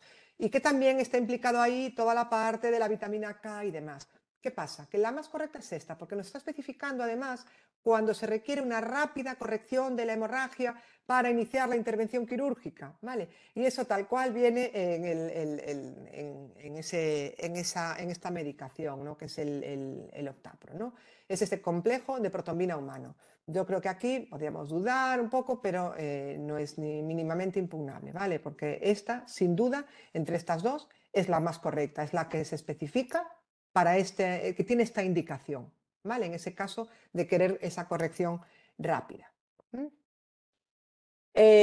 Bueno, es también un tema de comunicación, igual que la empatía o tal, lo de la alta reactividad está muy de moda, ¿no? ¿Qué habilidad comunicativa no favorece la relación enfermera-paciente? ¿no? Esta cayó además también en la última de la Xunta de Galicia, también cayó una donde hablaba de esto, ¿no? Nos dice, bueno, pues evidentemente sí va a favorecer la empatía, por supuesto, los silencios funcionales, hemos dicho mucho, ¿no? Que esos silencios funcionales pues permiten que el paciente pues que piense, dejarle expresarse, ¿no? Y demás, y la clarificación, ¿no? El que el paciente nos diga algo y nosotros pues le repetimos un poco lo que ha dicho el paciente, ¿no? O con otras palabras o demás, ¿no? Bueno, sin duda aquí, alta reactividad. Lo vemos además que los mecanismos para favorecer la expresión es la baja reactividad. ¿Qué quiere decir esto? Pues que el paciente es el protagonista y que cuando tenemos una alta reactividad lo que hacemos es interrumpir al paciente y no le dejamos hablar. Entonces, lo que tenemos que tener para mejorar esa comunicación es una baja reactividad, no interrumpir su discurso. En la deshidratación isotónica indica lo falso, ¿vale? Yo creo que esta también la sacamos sin problema. Es la deshidratación más común y con mejor pronóstico. Síntomas de taquicardia y hipotensión, es la deshidratación con peor pronóstico o el sodio sérico se mantiene en valores normales. Volvemos a lo de siempre. Técnica test. Dos respuestas opuestas. Va a ser una de las dos. Aquí dice que es con mejor pronóstico y aquí dice que es con peor pronóstico. Pues está claro que una de las dos se equivoca. Vamos a ver. O es la que tiene mejor pronóstico o es la que lo tiene peor. Vale. Hablamos de isotónica. Podríamos dudar en cuál tiene peor pronóstico si nos ponen la hipotónica o la hipertónica, ¿no? Porque una afecta más a nivel volumen, otra a nivel neurológico, que siempre decíamos que tiene que tener, hay más riesgo de lesión cerebral y demás. No, pero simplemente es la isotónica, con lo cual, evidentemente, no va a ser la de peor pronóstico, ¿vale? Lo va a ser una de las otras dos. Si en ese momento nos liamos, me da igual. Pero la isotónica, ¿vale? No va a ser la de peor pronóstico, ¿vale? Es precisamente eso, la más común y con mejor pronóstico. Es en la que el líquido y los solutos se pierden de forma proporcional. La cetoacidosis diabética es un cuadro clínico que se caracteriza por presentar hiperglucemia, generalmente superior a 300, deshidratación, presencia de cetonuria, aquí está un poco la clave, ¿no? También, y acidosis metabólica con un pH inferior a 7,25 como consecuencia de la presencia masiva de cuerpos cetónicos en plasma. Indica qué opción se corresponde con las principales manifestaciones de la CAD. Bueno, eran respuestas un poco largas, ¿no? Que a veces nos guían mucho. ¿Qué es lo que os digo cuando vemos varias respuestas muy iguales y todo? Pues que vayamos a marcar la diferencia que hay entre esas respuestas, ¿no? Estas tres son iguales, con lo cual va a ser una de estas tres, ¿no? Aparte nos sobra aquí, en esto no va a haber bradicardia, no tiene por qué haber esa apnea, ¿no? Vale, ¿cuál es la diferencia entre las tres? Pues que los tipos de respiración, nos dice la Kussmaul, nos dice la de Biot o nos dice la de Cheyne-Stokes. Es otra forma encubierta de preguntarnos directamente lo que tantas veces vimos, ¿no? ¿Cuál es la respiración habitual en el paciente con acidosis metabólica? Pues la de Kussmaul, ¿vale? Entonces, sin duda sería esa A. Son además cosas que hemos visto también en, bueno, estas las respiraciones que vemos tanto en el tema que también se han visto en los simulacros presenciales, ¿no? Aquí está, ¿no? ¿Cómo se denomina el patrón respiratorio anormal? Acidosis metabólica, lo que os decía, disfrazada de otra manera y parece más enrevesada, pero es lo mismo que nos preguntan ahí, ¿no? Esto es lo que se puso en esa última clase, ¿no? Y también se habló además, también lo mismo, de cetonuria, bueno, se habló un poquito de esa diferenciación entre el estado hiperosmolar, cetoacidosis, con lo cual, bueno, espero que no hayáis tenido problema con esta pregunta. Bueno, y aquí viene la otra que para nosotros es impugnable, ¿no? Las dos, como veis, tema hepático, bueno, de nutrición, ¿no? La otra renal, aquí hepático, pero todo a nivel de la nutrición, ¿no? Dice, en un paciente con cirrosis hepática, nuestro principal consejo dietético será, y nos pone, disminuir la ingesta de proteína animal, disminuir la ingesta de lácteos y derivados, aumentar la ingesta de grasas o ninguna es correcta. Bueno, y da por correcta disminuir la ingesta de proteína animal. Vale, está claro que no vamos a aumentar la ingesta de grasas, ¿vale? Y tampoco hay que disminuir, ni mucho menos, la ingesta de lácteos y derivados, ¿vale? Estas está claro que son incorrectas, ¿vale? ¿Qué pasa? Que la A, a nuestro modo de ver y según la bibliografía y todo lo que hemos encontrado, tampoco es correcta, ¿vale? No se debe disminuir la ingesta de proteína animal, tal y como nos la plantean aquí. Nos habla simplemente de un paciente con cirrosis hepática, ¿vale? Mirad, sí se especifica en concreto que está indicado el consumo de proteínas de origen animal, el cambio, ¿no? De las proteínas de origen animal por las de origen vegetal en pacientes que además de cirrosis presentan encefalopatía hepática, ¿vale? Pero las recomendaciones en un paciente con cirrosis, la ingesta de proteínas va entre 1,2 y 1,5, ¿vale? Con lo cual, un consejo nunca puede ser disminuir la ingesta de proteínas, ¿vale? Y tal y como lo especifican con lo de proteína animal, yo creo que aquí pues, han columpiado un poco con esa parte, ¿no? de la encefalopatía hepática. Os dejamos aquí referentes que luego también os aportaremos, ¿vale? Para que podéis hacer esas impugnaciones, donde dice esto, no, mirad, los pacientes cirróticos, aquí está, en esta referencia, tienen requerimientos aumentados de proteína para mantener un balance nitrogenado adecuado. El limitar la cantidad de proteína de la dieta podría empeorar la condición clínica de estos pacientes, ¿vale? Entonces, sí es verdad que no nos dice disminuir la ingesta de proteínas y punto, nos especifica la de animal, pero es que la de animal tampoco está especificado en ningún sitio que un paciente con cirrosis haya que disminuir esa ingesta. No dice aumentar la ingesta de proteínas a base de aumentar las proteínas vegetales, no, ¿vale? Y en cambio, bueno, no sé si hay alguna cosita más. Estudio que aparece aquí reflejado. Dilo tú ahí ese, porque ese sí que lo he puesto tú ahí, pero no tienes el audio, ¿no? ¿Tienes audio? Está ahí, no, pero está ahí, es este, ¿no? Esta que dije, ¿no? Derecha, bajo el estudio Aspen y Espen. Vale, sí, aquí está. El estudio Aspen y Espen, vale, aquí está. Recomiendan el cálculo de consumo de proteínas de 1 a 1,5 gramos por kilo de peso al día. Bueno, lo que decíamos antes, ¿no? Está recomendado incluso el aumento. Entonces, que nos pongan que el principal consejo sea disminuir la ingesta de proteínas animal, yo creo que eso lleva totalmente a confusión, ¿no? Y por lo que os digo, sí que en la cirrosis se nombra la proteína animal, pero en este caso concreto, ¿no? En caso de encefalopatía hepática, punto, ¿vale? Pero así planteada, yo creo que no hay ninguna duda, que es una de las preguntas que tienen que ser impugnadas, bien anulada o bien... Aquí simplemente el cambio de respuesta sería ya razonable, quiero decir, porque ninguna de las respuestas sería correcta. ¿Vale? Esa es la que para nosotros sería, no es un tema de que no hay ninguna o está mal, no, es que simplemente hay una correcta, que sería la D. ¿Vale? Bueno, yo creo que las dos principales, ¿no? Las dos que vemos sin duda para impugnar, serían estas. Luego podemos ver alguna más y comentarios luego por ahí, pero nosotros realmente, con bibliografía en mano, es lo que vemos más llamativo. ¿De acuerdo? Vale, una de nutrición enteral. A la hora de administrar medicación a través de una sonda nasogástrica, ¿cuál de las siguientes presentaciones no estaría indicada? También esto lo vemos en el tema cuando vemos bueno, realmente lo vemos en el tema de administración de medicamentos, os lo pongo yo esto, ¿no? Las formas farmacéuticas que en principio no deberían triturarse, ¿no? Y por lo tanto se deben dar ahí, pues serían estas con cubierta entérica, de liberación retardada, comprimidos efervescentes, cápsulas gelatinosas, bueno, esas que os pone aquí.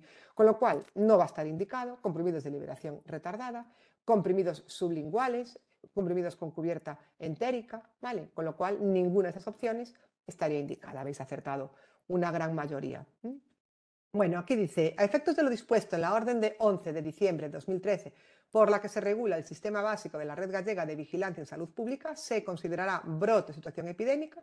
Bueno, aquí os pongo estos 4, que además esto lo habéis visto con Berta hace nada, hace 15 días, ¿no?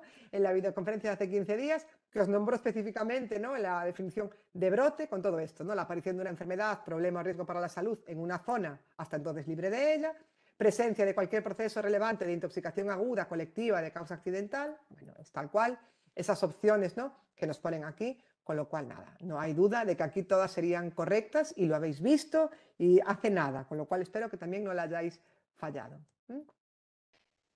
¿Cuál de los siguientes síntomas es un signo neuromuscular del hipotiroidismo que una enfermera puede observar en la evaluación de un paciente? También la habéis visto este mes, ¿no? Creo que os lo pongo ahora. Temblor en las manos, hiperactividad e inquietud, irritabilidad y cambios de humor, más común en el hipertiroidismo, ¿vale? La debilidad muscular y reflejos lentos en el hipotiroidismo, ¿vale? Aquí lo tenéis, esto lo visteis en una clase, la diferencia, ¿no?, entre el hipertiroidismo y el hipotiroidismo, ¿vale? Y aquí están un poquito esas. Bueno, yo creo que en esta no hay duda. ¿Qué describe mejor el modelo precede predisposing? Bueno, no me lo hagáis decir en inglés. Modelo precede. Un modelo, decía aquí, de educación sanitaria que se centra en la promoción de comportamientos saludables. ¿Vale? Aquí un poco las palabras clave, yo creo que sin duda es un poco lo de los programas de intervención y la planificación un poco también, ¿no? No era de las más fáciles esta pregunta, ¿no? Porque sí es verdad que mezclaba conceptos que también se nombran ahí, ¿no? La primera que os digo, un modelo de educación sanitaria que se centra en la promoción de comportamientos saludables. No, no es únicamente eso, sí que se habla, engloba la comunidad, engloba la educación, pero no se centra en esa promoción de comportamientos saludables, ¿no? Un modelo de evaluación, lo de evaluación sí es una palabra clave también del precede, pero no mide la efectividad de los programas de educación para la salud, ¿no? Y bueno, menos no es un programa de promoción de la participación. Yo creo que un poco la duda podría estar, no sé si coincide ahí, no, con la A, alguna más, ¿no? Hay el modelo precede, aquí os pongo un poquito la imagen, ¿no? Consta de varias fases en las que se busca, pues eso, el realizar una planificación de un programa de intervención, pues con una evaluación social, una evaluación epidemiológica, pues eso de la comunidad, una evaluación educativa y ecológica, una evaluación política. Bueno, pues es eso, se hace una evaluación, que es esa palabra clave como os digo, pero ¿para qué? Buscando esa planificación para hacer un programa de intervención en esa comunidad basado en el análisis de esa comunidad, ¿no? Aquí os pongo un poquito también algo más, aquí está la palabra clave, ¿no? El planificar la educación para la salud. No es simplemente el que se centra en esa promoción de comportamientos saludables, sino que lo que nos hace es permitir planificar, ¿no? Aquí es la palabra que os decía, ¿no? Yo marcaría aquí también esa planificación, ¿vale? Bien, más, una del paciente quirúrgico. De los siguientes drenajes, ¿cuál no es isobárico? ¿No? Es decir, pasivo, ¿vale? Entonces, la duda aquí, quizás, ¿no? Este pleurebac, porque el pleurebac lo vemos evidentemente en los drenajes activos, pero nos especifica sin conexión a vacío, ¿no? Entonces, bueno, era un poco trampa, ¿no? Que además en algún momento yo creo que esto lo hemos hablado, ¿no? Que es decir, el pleurebac normalmente siempre se coloca aquí, ¿no? En drenaje activo. Vale, si es sin conexión y nos lo especifican, pues evidentemente si no está conectado a vacío no va a ser activo, ¿vale? El Penrose es pasivo por capilaridad y el Kerr pasivo por gravedad, ¿vale?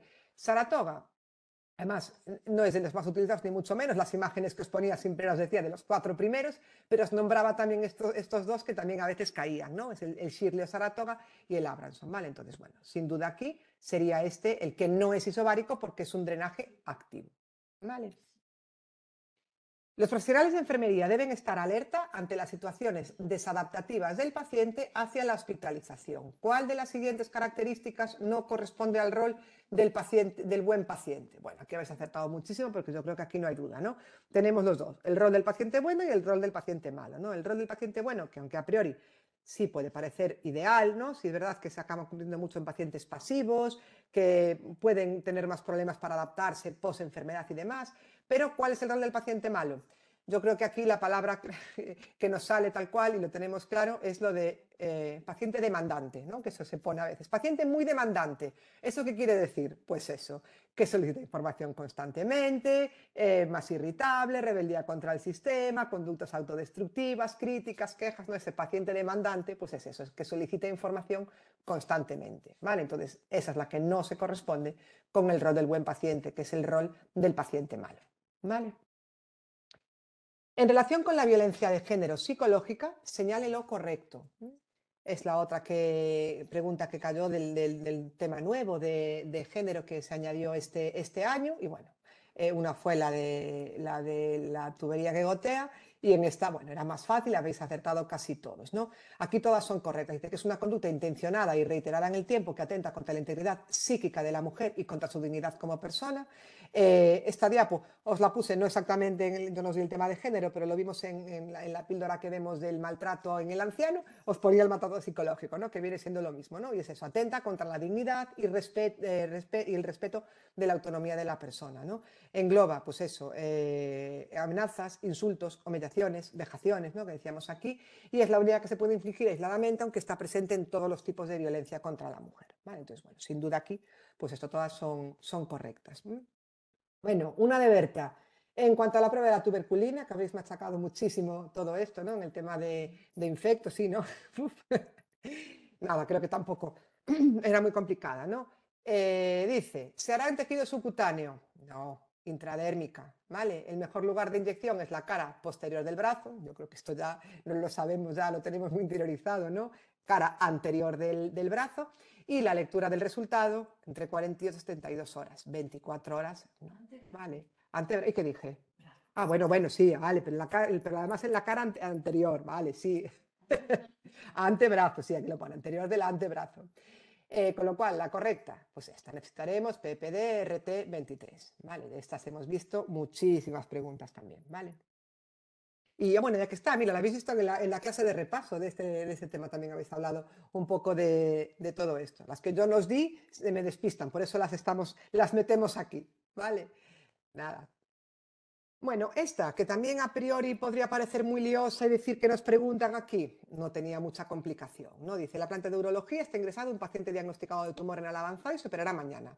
Laura e Iria, que son dos enfermeras muy jóvenes, pero con grandes conocimientos. Sí, aquí todas las enfermeras que nos han puesto tienen muchos conocimientos, tienen unas ganas de enseñar muchísimo, bueno, son estupendas todas las que nos ponen aquí, ¿no? Un método sobresaliente, bueno, una de las intervenciones es una nefrectomía, y en este caso concreto se extirpará un riñón completo, incluyendo la glándula suprarrenal y los ganglios linfáticos cercanos. ¿De qué tipo de nefrectomía estamos hablando? Por eso os digo, nos puede parecer decir, uff, yo qué sé No, a ver, yo creo que sin duda, ¿no? Vamos a quitar todo el riñón y además todo lo demás. ¿Va a ser nefrectomía parcial? Hombre, pues va a ser que no, ¿vale? Si estamos sacando todo, va a ser una nefrectomía radical, ¿vale? Esto abierto a la laparoscópica es la técnica, ¿vale? Pero lo que vamos a quitar, pues eso, o parcial o radical. Con lo cual, sin duda, ¿no? En este caso sacamos todo, sería una nefrectomía radical. Bueno, y esta podían habernos preguntado de todo. ¿Qué os dije? Esta específicamente os dije que estaban cayendo muchísimas preguntas en las últimas OPEs y que iba a caer algo del checklist de la OMS.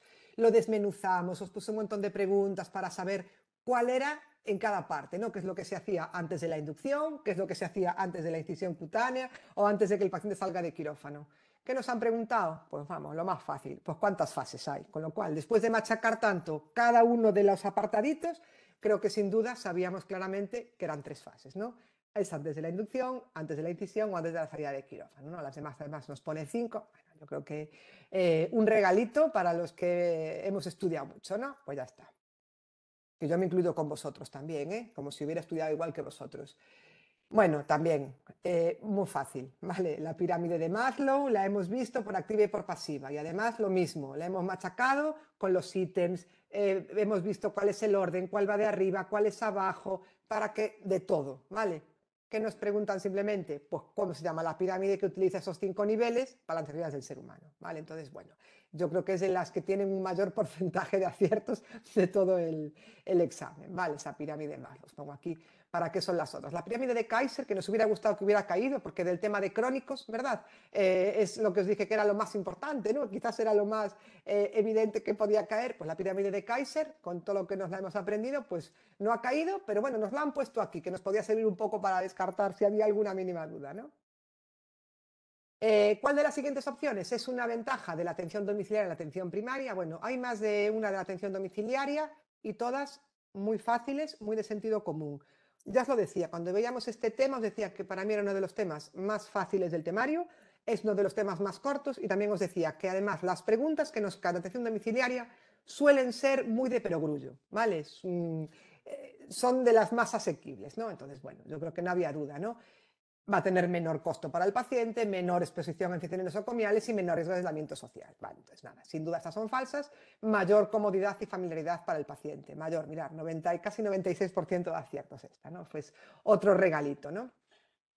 Bueno, y esta, bueno, me da mucho la atención porque, bueno, os tengo que decir también, que no lo dije al principio, el tema de modelos y PAE, siempre os digo que es de lo que más preguntas caen en todos los exámenes de todas las comunidades.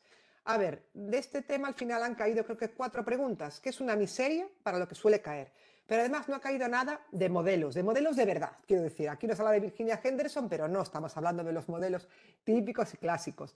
No ha caído nada de diagnósticos, no ha caído nada de todo eso que machacamos tantísimo, porque bueno, es que es lo más habitual que caigan todas las OPEs, ¿no?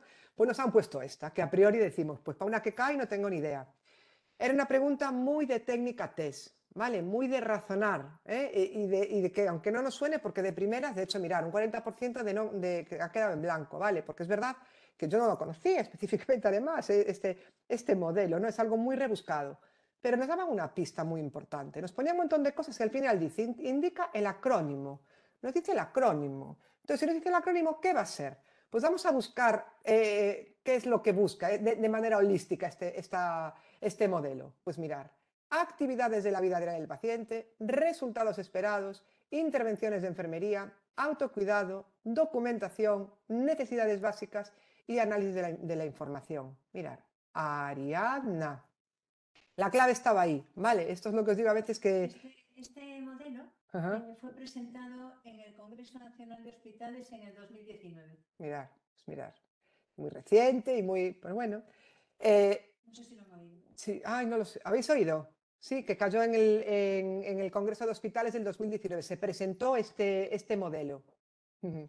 Vale, entonces, bueno, pues eso. No es algo que vayamos a profundizar en algo así, pero aquí pues juega eso, el ir tranquila, el leer bien y el que os digo, el acostumbrarnos a marcar palabras claves en las preguntas. Yo creo que aquí, en cuanto vemos esto de acrónimos, sabemos lo que es un acrónimo. Pues hay que buscar esas letras en todo lo que nos ponen, ¿vale? Y yo creo que la podíamos sacar. Bueno, de hecho, mira, hay un porcentaje bastante elevado, ¿vale? Aurora es una enfermedad de la unidad de cuidados intensivos que, además de aplicar cuidados con excelencia a sus pacientes, lo que yo os diga, somos todos estupendos, posee grandes conocimientos y es una docente por naturaleza. En el turno de trabajo explica a su alumna la importancia de la estrategia de prevención de infecciones bacteriemia cero. ¿Cuál de los siguientes signos y síntomas es característico de una flebitis séptica? Vale, hablamos de después de bueno, la bacteriemia cero, sobre todo, pues es una canalización de un catéter central. Vale, entonces, si hablamos de sepsis, hablaremos de algo a nivel sistémico. El dolor localizado en un sitio de la inserción, hinchazón, enrojecimiento en el brazo donde se encuentra el catéter, picor, ras, todo esto es a nivel local. ¿Qué es lo que va a ser si hablamos de una sepsis? Pues fiebre alta y escalofríos, ¿vale? Aquí está, sospecha de bacteriemia, fiebre, escalofríos, hipotensión, infección en punto de entrada, bla, bla, bla. Vale, aquí os pongo, nada, también cositas que vimos, ¿no? De la bacteriemia cero, ¿no? Un poco todo eso. También os pongo aquí, aprovechando la escala de flebitis, que además había otra pregunta también antes de la flebitis, todo muy, muy relacionado, ¿vale? Vale, el virus respiratorio sincicial es el causante de un alto porcentaje de, pone laringitis, bronquiolitis, epiglotitis, neumonía. Bueno, podríamos dudar un poco, bronquiolitis, neumonía, os lo discuto, porque si es verdad que el virus es la causa más importante precisamente, ¿no? de estas dos, ¿no? De bronquiolitis y neumonía, pero la bronquiolitis mucho más. Además, la bronquiolitis Bueno, pues se habla mucho de ella, tuvo este repunte altísimo después de ahora todo lo de las mascarillas, después de todo esto, ¿no? Entonces, bueno, nada, sin duda aquí está bronquiolitis, ¿no? Que aquí supongo que la Organización Panamericana de la Salud especifica que es el responsable este virus del 40% de las bronquiolitis.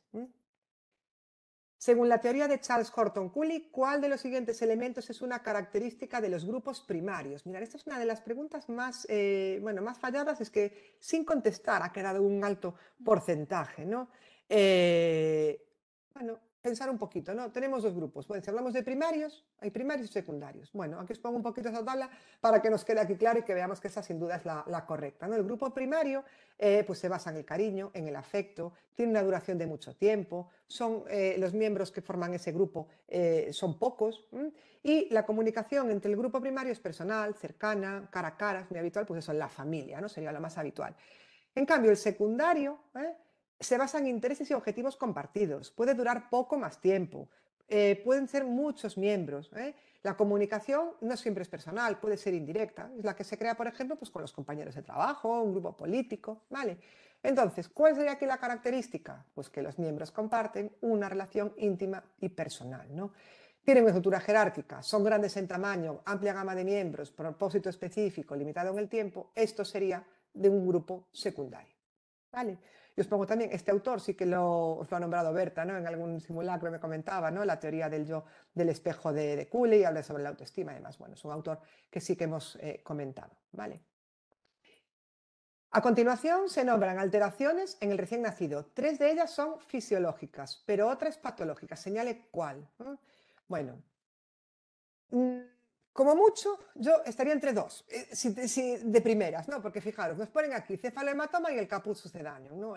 Ambas las vemos siempre juntas, porque son dos problemas, ¿no? Que ocurren, se consideran fisiológicos, que ocurren en un parto, ¿vale? Y que se resuelve al poco tiempo, ¿vale? Con esas diferencias que hablamos, ¿no? De que una, sobre todo lo más característico, que rebosa suturas y otra no, ¿vale? Pero bueno, si es una, sería la otra, ¿vale? Son ambas alteraciones que irían juntas, con lo cual os quedarían estas dos, craneosinostosis y cabalgamiento de suturas, ¿vale? El cabalgamiento también es algo habitual que ocurre, pues eso, en el momento del parto. Yo creo que ahí, yo creo que la podríamos... Y la oveja negra, yo creo que sí, es un poco la que nos sobra aquí, ¿no? Porque las otras pues son cosas que hablamos eso de forma habitual que pueden ocurrir en un parto normal y que se pasa y punto, ¿no? En cambio, la craneosinostosis es un defecto de nacimiento en el que los huesos del cráneo se cierran prematuramente, ¿no? Y eso ocurre pues antes de que el cerebro se forme, con lo cual a medida que el cerebro crece, el cráneo se va a ir deformando, ¿vale? Entonces, esto sí es patológico, ¿vale?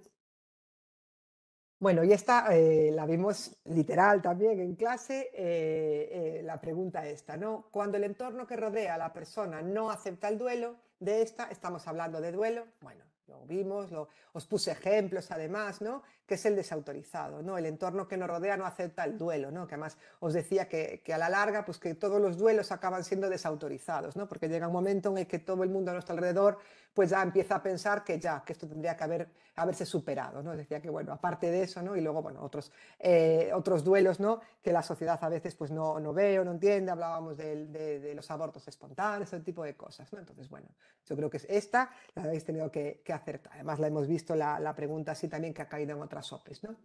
Vale, una de RESPI. Han caído varias de ventilación mecánica no invasiva, han caído cosas, pues eso, muy de críticos, os lo decía, ¿no? La presidenta del tribunal era de críticos, era de la UCI, con lo cual que iban a caer cosas de este tipo, yo creo que lo tenía bastante claro, ¿no?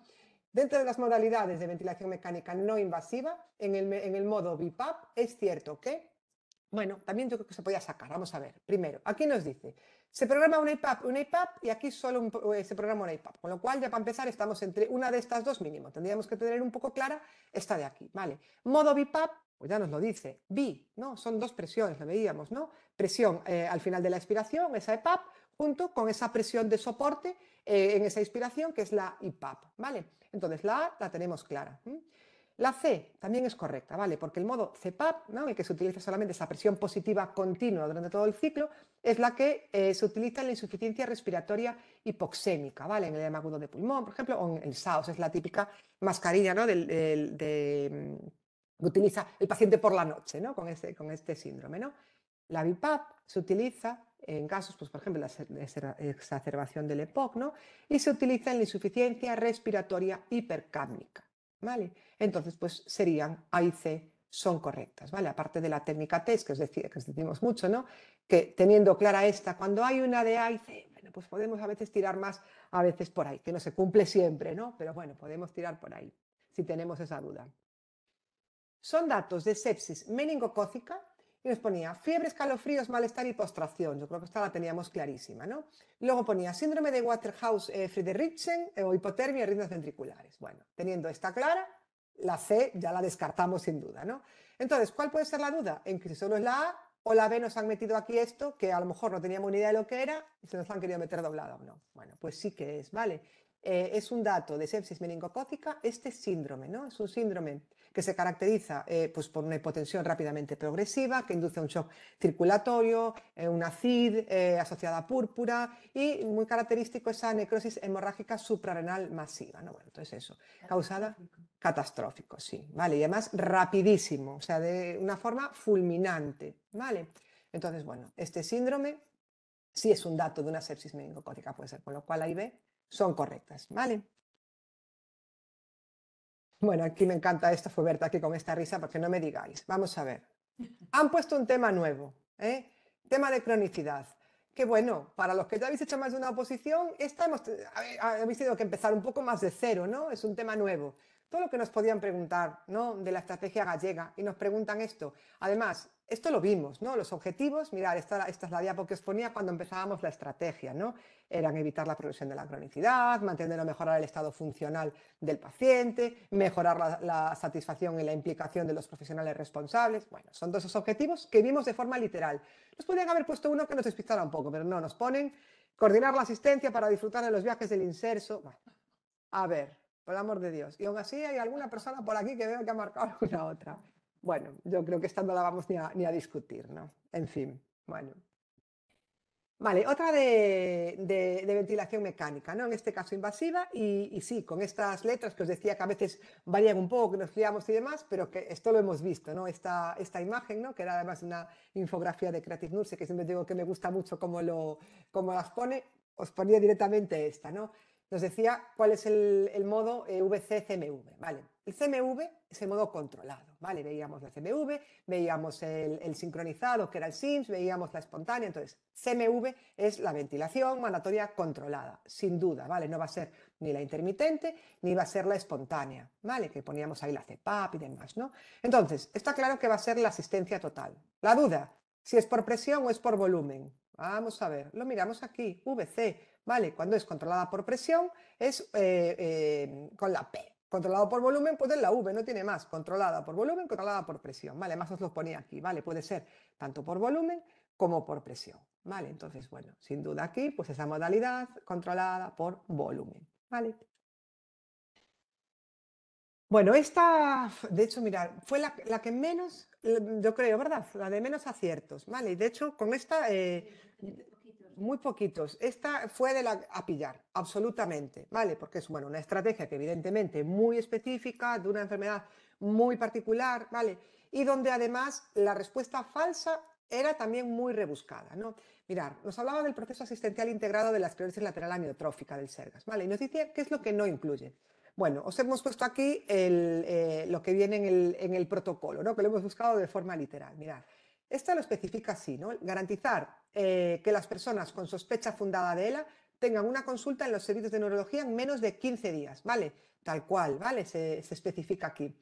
Esta también era correcta, que es quien ha marcado la respuesta ha sido la mayoría esta, ¿vale? Porque sí es verdad que nos chirría un poco, ¿no?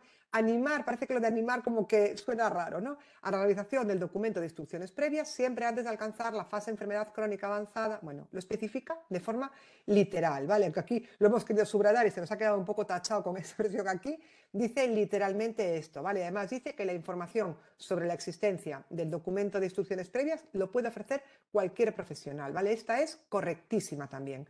Y esta D también se especifica aquí. Aparte, estos dos los nombra como los puntos clave de la estrategia, ¿no? Adjudicar la tarjeta AA para las personas con ELA como un compromiso de la Consejería de Sanidad para la atención de forma preferente a estos pacientes, ¿no? Sabéis lo que es la tarjeta A, ¿no? Cuando va un paciente a consulta, aparece reflejado eso y tiene que pasar por delante de todos los que están ahí, ¿vale? La incorrecta era esta, mirad, y era muy rebuscada. Dice, realizar una evaluación global, aparte de primeras ni la vi, dije, aquí están todas bien, no puede ser, ¿no? Realizar una evaluación global del paciente por parte de los servicios de neumología, nutrición, psicología, oftalmología, rehabilitación y trabajador social. Mirad que os marcamos oftalmología. Mirad, es que ni siquiera aparece como escrito, aparece lo que es en el ¿cómo ponía aquí arriba? Algoritmo, ¿no? ¿Cómo ponía? Que aquí lo hemos cortado, ¿no? Algoritmo, ¿no? Entonces, una vez que se confirmaba, sí que se hace esta evaluación global, ¿no? Lo que es esta atención en estos servicios. Neurología, neumología, atención nutricional, psicológica, rehabilitación y trabajo social. Sobra ojos, ¿vale? Esta sí que fue, yo creo que a la demás pillar de todos. Bueno, alguna tiene que haber, evidentemente, ahí está un poco la diferencia, ¿no? Entonces, bueno, esta sería la falsa, ¿vale? No sería impugnable, porque sí que de primeras dije, uff, esto es de impugnar, si yo lo encuentro tal cual. Leyendo un poco con calma, pues no. Creo que faltaría neurología, que evidentemente es que nos falta neurología, que es un poco la clave además, ¿no? Que es justamente la primera que tendría que realizar esa evaluación, ¿no? Y nos sobra esta, ¿vale? Así que nada, esta no hay por dónde rascar, ¿vale? La habéis fallado la mayoría, pero no hay por dónde rascar, ¿vale? ¿Cuál de las siguientes medidas de cuidado de enfermería es importante en el posoperatorio de una tiroidectomía para prevenir complicaciones relacionadas con la técnica quirúrgica? Bueno, esta no la hemos puesto como para impugnar porque realmente, a ver, en bibliografía es difícil poder aportar algo donde diga esto. ¿Por qué? Porque es un poco también un problema de interpretación, ¿vale? Yo de veras también tenía mis dudas, quizás la que con esta, ¿no? De contando los signos vitales, pero en cambio, de hecho, habéis acertado un 60% esta, ¿no? Nos dice, ¿cuál de las siguientes medidas de cuidado de enfermería es más importante en el posoperatorio de una tiroidectomía para prevenir complicaciones relacionadas con la técnica quirúrgica? Entonces, aquí está un poco la clave. No es que se refiera a una complicación frente a una tiroidectomía, sino una complicación relacionada con esa técnica, es decir, con esa incisión, ¿vale? Entonces, por eso sí que vemos aquí que sería la más correcta. A modo global, sí que las principales complicaciones pues son esos problemas respiratorios, parálisis de los nervios recurrentes, insuficiencia paratiroidea, ¿no? El tema del calio es muy importante, y problemas derivados de la incisión. Se especifica además como uno de los mayores problemas. Entonces, aquí la duda a lo mejor podéis tener con el control de los signos vitales, porque evidentemente eso es un control, un cuidado que tenemos que hacer en todos los posoperatorios, pero específicamente relacionado con esa técnica, ¿vale? Con esa incisión, sería el observar, ¿no? Esa incisión quirúrgica, ¿vale? Entonces, bueno, creemos que realmente sí podría ser la más correcta, ¿vale? Para realizar una valoración del riesgo de desarrollar úlcera por presión, bueno, técnica TES, lo mismo, ¿vale? Mirar, palabras, únicamente, únicamente, fuera, ¿vale? Nada es tan categórico, ¿no? Entonces, no únicamente se debe utilizar el juicio de la enfermera, ni únicamente se deben emplear escalas sin tener en cuenta el juicio clínico de la enfermera. Nuestro juicio también puede ser importante en determinados momentos, ¿no? Y cualquier tipo de escala tampoco va a ser válida, ¿vale? Entonces, la verdadera es esta y que además se especifica así, ¿vale? Mirar, algunas de las guías de práctica clínica más antiguas se consideran como fundamental el juicio clínico de las enfermeras y sitúan el uso de las escalas de valoración como un complemento, pero no es lo último, ¿no? Las investigaciones más recientes concluyen literalmente lo que pone ahí, que varias de las escalas validadas pueden ser una alternativa mejor que el juicio clínico, sobre todo cuando se trata de enfermeras no expertas, ¿vale? Entonces, esta sería la correcta. Entonces, no excluye del todo el juicio clínico, pero sí que se supone que es lo mejor, sobre todo cuando las enfermeras no son expertas, ¿vale? Dentro del concepto de lesiones relacionadas con la dependencia, las lesiones combinadas estarían formadas por estos tipos, excepto, bueno, son todos esos fuerzas, ¿no? Externas que hemos hablado tanto, ¿no? La presión, la fricción, la humedad, ¿vale? Entonces, las lesiones combinadas, pues van a combinar estas cosas, ¿vale? Presión con fricción, presión con humedad y fricción o multicausales, ¿vale? Entonces, ¿cuál nos sobra aquí? La dermatitis atópica, ¿vale? La dermatitis atópica no es una lesión relacionada con la dependencia y, bueno, de hecho ya habéis acertado muchísimo. Es lo que os decía, a veces en muchas de estas preguntas, pues a lo mejor dudamos, no lo tenemos muy claro, pero es que viendo las respuestas es que nos clama al cielo, ¿no? Y otra de las que os decía de atención domiciliaria de Perogrullo, ¿no? ¿Cuál de los siguientes enunciados describe mejor los objetivos de la visita domiciliaria de enfermería? Y dice, proporcionar cuidados médicos especializados en el hogar del paciente, pues no va a ser médico solo, ¿no? Hablamos de enfermería, ni especializados, es que no sería, ¿no? En este caso. Evaluar la calidad del ambiente del hogar del paciente, no sería un objetivo, ¿no? O relacionar procedimientos invasivos, vamos a ver. ¿El objetivo cuál va a ser a modo global? Lo que os decía, ¿no? Los objetivos específicos de la atención domiciliaria, pues más generales, ¿no? A lo mejor evaluar la seguridad y el estado funcional del paciente en su entorno domiciliario. Vale, bueno, yo creo que es fácil, habéis acertado muchísimo esta pregunta, ¿no? Dentro de las contraindicaciones, otra de ventilación mecánica, ¿no? De la ventilación mecánica no invasiva se encuentran y por el riesgo de aspirar contenido gástrico e incapacidad de mantener las vías respiratorias permeables. Vamos a pensar con la cabeza, ¿no? Vamos a poner esa mascarilla con esa ventilación no invasiva con todo lo que supone. Vamos a ver, si hay riesgo de mantener esas vías respiratorias, riesgo de vómitos, demás, pues evidentemente no va a estar indicado. Carencia de impulso respiratorio espontáneo. Vamos a ver, si no hay impulso respiratorio espontáneo, ¿qué va a ser? Pues intubación endotraqueal y ventilación mecánica. Entonces, epistaxis. Podríamos dudar aquí. Bueno, imaginaros con esa mascarilla, con un sangrado. Sería imposible, ¿no?, de controlar. Con lo cual, todas son contraindicaciones. Os pongo aquí un poquito cuáles son esas contraindicaciones absolutas y son, os marco aquí un poquito las que indican aquí y que serían estas otras, ¿vale? ¿Sí? Entre los trastornos motores más frecuentes de los pacientes con Alzheimer se encuentra la presencia de, bueno, y aquí nos pone las 5 A's, ¿no? Que las nombramos siempre, ¿no? Anomia, apraxia, agnosia, amnesia, afasia. Vale, son las 4. Hablamos de Alzheimer. La clave que nos pone motores, ¿vale? Entonces, ojo aquí, porque habéis marcado algunos, pues sí, habéis visto ahí la amnesia. No, vamos a ver. Es la apraxia, porque hablamos de trastorno motor, ¿vale? La amnesia es la pérdida de memoria, la agnosia es la incapacidad para reconocer o identificar informaciones que llegan a través de los sentidos, ¿vale? Y la afasia tiene que ver con el habla, ¿no? Habla, escritura y demás, ¿no? Con lo cual, la correcta es la apraxia, que es la incapacidad de ejecutar movimientos coordinados, ¿vale? Entonces, hablamos del Alzheimer, pero también estos conceptos los vimos muchísimo en el tema de neuro, ¿verdad? Bueno, y esta, que todo lo que nos pueden poner de electros y nos ponen un infartazo, por el amor de Dios. Teresa llega al servicio de urgencias con dolor epigástrico, náuseas y vómitos. Está sudorosa y potente. Solo les falta decir que le irradiaba el dolor para el brazo, ¿no? Y refiere falta de vida. Atendiendo a la imagen anterior diríamos, ¿no? Bueno, y aquí tenemos la imagen, ¿no? Entonces, bueno, una de las cosas que más resaltamos en cuanto hablamos del angina y del infarto es lo de la lesión, la isquemia y demás. No, lesión, esta elevación del ST. ¿Qué os decía aquí? Elevación del ST, correr, correr y correr, ¿vale? Esa reperfusión urgente, ¿vale? Entonces vemos aquí esta elevación clara, pues aquí V2, V3, V4. Nos podían haber preguntado qué tipo de infarto es, ¿verdad? Que hemos visto tanto lo de anterior, el septal, lateral, no, simplemente esto. Bueno, pues sin duda un escasez con elevación del ST, ¿vale? Según el Plan de Prevención de Suicidio en Galicia, no es un factor protector interno del suicidio, bueno, aquí también de menos aciertos, ¿vale? La mayoría era un poco trampa porque en la línea que iba el examen era muy fácilmente creíble que nos iban a poner todos son factores protectores, ¿no? Es un poco la que se escapa un poco de esa línea, ¿no? Entonces, ¿dónde era el tema? Lo de interno, ¿vale?